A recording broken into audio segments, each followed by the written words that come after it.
Oi para todo mundo, meu nome é Marco Souza e esse é mais um vídeo do canal Sons Aleatórios. Hoje eu falo aqui de uma banda americana, mais especificamente californiana, de grande importância da década de 60, que teve ótimas influências aí, fez considerada a banda que melhor gravou as músicas do Bob Dylan, e depois influenciaria inúmeras outras bandas no decorrer do tempo. E essa banda é o The Byrds, os americanos. E da extensa, nem tão extensa, mas vamos dizer assim, robusta discografia deles, eu peguei aqui os meus dois preferidos para comentar aqui.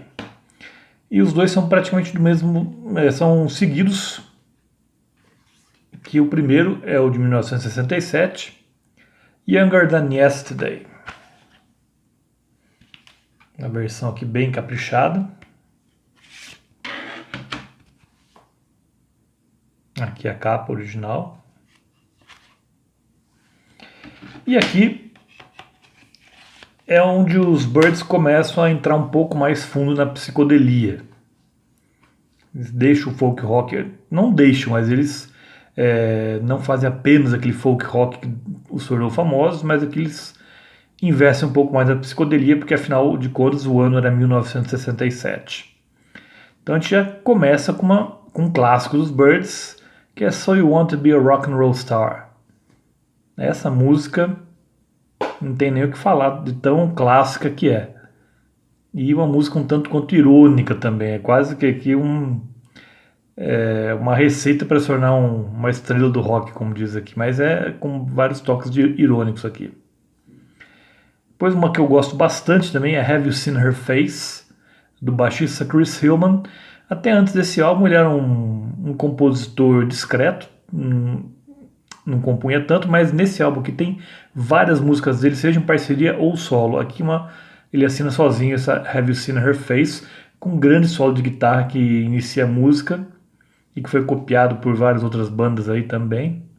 Então é uma música que eu gosto bastante. Outra que eu gosto aqui é a Renaissance Fair, que é uma composição conjunta aí do David Crosby com o Gene McGinn.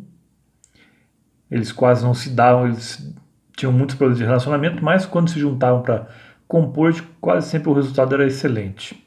E é que não é diferente aqui com Renaissance Fair. Ela não chega a ter nem 2 minutos de duração, mas é muito bela.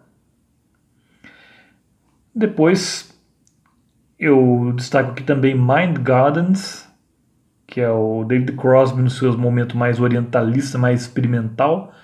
Aqui é uma faixa que não estaria deslocada no Revolver dos Beatles, por exemplo, de maneira alguma. Estaria bem, se encaixaria bem ali. Temos uma cover do Bob Dylan, para não perder o costume, My Back Pages, muito bonito também, com um arranjo muito bonito. E o álbum original termina com a canção de protesto Why, protestando sobre a guerra no Vietnã. Essa música já tinha sido lançada como single, como lado B de um single no ano anterior, em 1966, mas aqui ela ganhou maior destaque. Também é uma canção que várias bandas regravaram, por exemplo, o Tomorrow, uma banda que eu gosto muito da Inglaterra, fez uma ótima versão de Why também. E nessa versão aqui, a gente tem boas faixas bônus. Temos aqui It Happens Each Day, uma composição do David Crosby que ficou engavetada aí por mais de 20 anos. Don't Make Waves, que também foi lançado como lado B do compacto. Versões alternativas de My Back Pages e Mind Gardens. E Lady Friend, uma das minhas músicas preferidas dos Byrds também, do David Crosby, que foi lançado como single, como lado A aqui. Infelizmente não fez muito sucesso, e isso deu uma desgastada ali na relação do David Crosby com os outros integrantes. Mas Lady Friend é simplesmente maravilhosa também, com um trabalho de guitarra sensacional. As guitarras, tanto do Jim McGinn quanto do David Crosby também, e aqueles vocais em coro que só os Byrds conseguiam fazer. E temos aqui a versão em single de Old John Robertson, que apareceria no álbum seguinte. Então, um dos grandes álbuns americanos de 1967, com certeza, Younger Than Yesterday. Em 1968, logo no começo, em janeiro, seria lançado um álbum, na minha opinião, é o melhor que eles já fizeram, mas foi um álbum de muita briga, que a banda meio que desintegrou depois disso, que é esse aqui, Notorious Bird Brothers. Foi o último álbum com a participação do David Crosby, pelo menos na primeira encarnação dos Birds, antes deles terminarem na década de 70. Aqui é a capa. Essa capa que foi polêmica também. E aqui a gente tem o Chris Hillman, o Gene McGinn, o Michael Clarke, baterista, que também saiu durante a... Ele meio que saía e voltava aqui. E esse cavalo aqui dizem as más línguas que seria uma representação do David Crosby. E por que o David Crosby praticamente foi expulso aqui da banda? Por atritos. No caso que temos uma canção aqui chamada Going Back, que é uma cover da dupla de compositores Jerry Goffin e Carole King, aquela mesma que fez Tapestry depois, em 1971. E o David Crosby não gostou dessa canção fazer parte do álbum.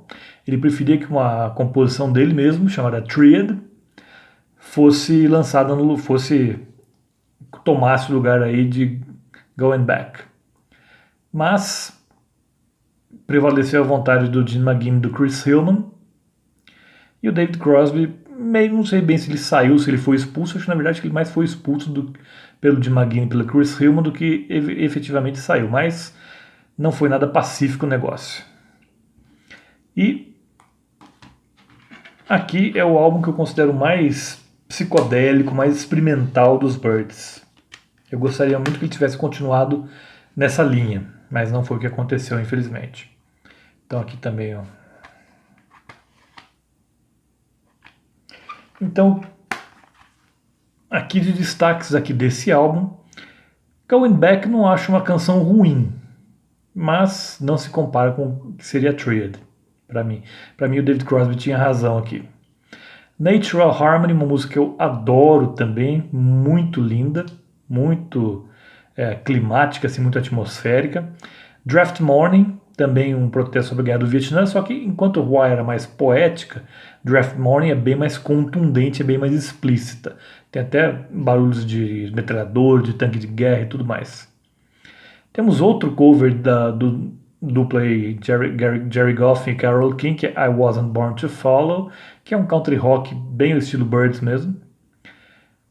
Eu gosto também de Changes Now, também outra música mais psicodélica, mais viajante, vamos dizer assim. Ou John Robertson, que pronunciaria o que eles fariam no álbum seguinte, um country bem rasgado. Depois, Trouble Gathering, também uma música bem mais atmosférica, também eu diria assim, bem mais climática, assim como Dolphin Smile. E fecha aqui com Space Odyssey, que é aqui já é uma viagem do Gene McGinn, falando sobre ela trata sobre o conto Sentinela do Arthur C. Clarke, o mesmo que escreveu 2001 Odisseia no Espaço. Então a música com sintetizador, praticamente a música é só sintetizador, e os vocais. E temos também aqui várias faixas bônus de interesse. Temos aqui um instrumental só com sintetizador imitando música indiana, que é um Moog, na verdade, que é um tipo de sintetizador, não por acaso chamado Moog Raga, porque imita os ragas indianos. Um instrumental chamado Bound to Fall, não muito interessante, mas não é ruim também. E depois temos a sublime Triad. Triad também foi um pecado ter ficado de fora desse álbum. Eu considero talvez a melhor composição do David Crosby nos Birds. Os Birds gravaram essa canção, mas ela ficou aí vários anos sem ter sido lançada. Ela foi lançada primeiramente numa coletânea na década de 70, se não me engano, e depois apareceu aqui de novo. Mas o David Crosby, acho que meio como vingança dela não ter emplacado no álbum, logo depois que ele foi expulso ou saiu da banda, não sei bem ao certo, ele ofereceu essa música aqui para o Jefferson Airplane, que gravou no seu álbum Crown of Creation de 1968 e foi bem sucedida. Então aqui para mim o grande pecado aqui foi Triad não fazer parte desse álbum. E por que ela foi rejeitada pelo Jim McGinn e pelo Chris Hillman?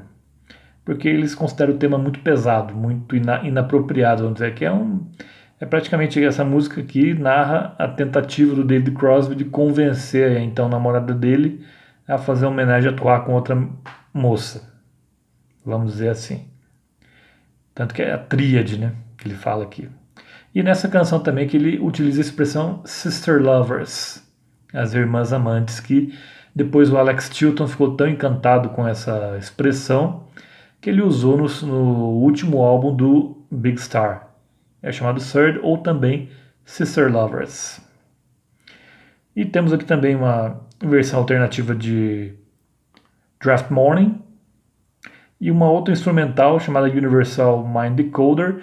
E aqui, depois que essa canção termina, essa instrumental, você tem uma versão alternativa de Dolphin Smile também, mas aí a produção aqui deixou passar um quebra-pau entre eles no estúdio, com ofensas mesmo, um ofendendo o outro, e isso ficou registrado e dá para ouvir aqui nessa faixa aqui, no caso.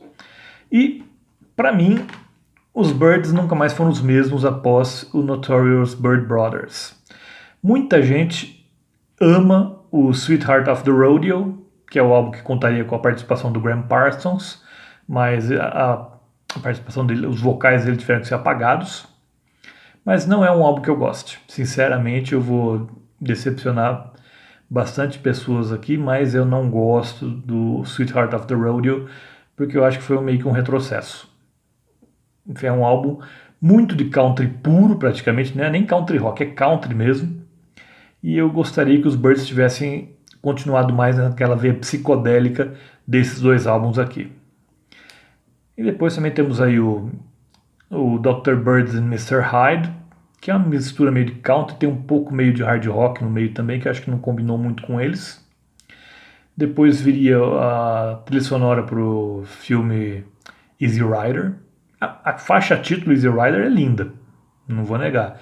Mas aqui só praticamente tinha o Jim McGinn de Bird original. Todos os outros já tinham debandado. Chris Hillman saiu no após o Sweetheart of the Rodeo para formar junto com o Graham Parsons o Flying Burrito Brothers. Então, mesmo no Dr. Birds and Mr. Hyde, você não tinha o Chris Hillman mais.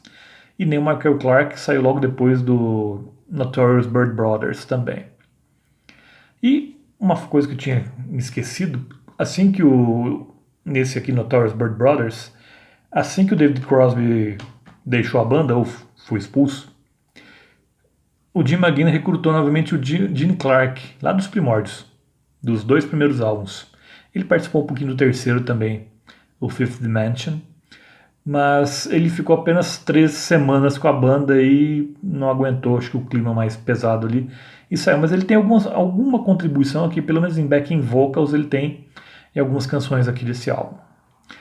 E os Byrds, sempre importante lembrar, uma das principais bandas aí do rock americano e californiano em especial, que até os Beatles eram grandes fãs do Byrds. O Paul McCartney chegou a dizer naquele livro Many Years From Now, que é meio que não é bem uma autobiografia, mas é uma biografia autorizada, que um dos alvos da Apple para ser contratado era justamente os Byrds, mas infelizmente não deu certo. Mas escutem Byrds, vale muito a pena. Pelo menos esses dois aqui são os meus preferidos. Eu gosto bastante também dos 3 primeiros, aí do Mr. Tambourine Man, Turn, Turn, Turn e Fifth Dimension, mas os meus 2 preferidos são esses aqui, Younger Than Yesterday e Notorious Byrd Brothers. E lembro a vocês que toda terça-feira tem vídeo novo aqui no canal. Por hoje eu fico por aqui. Vejo vocês na próxima terça-feira. Até lá!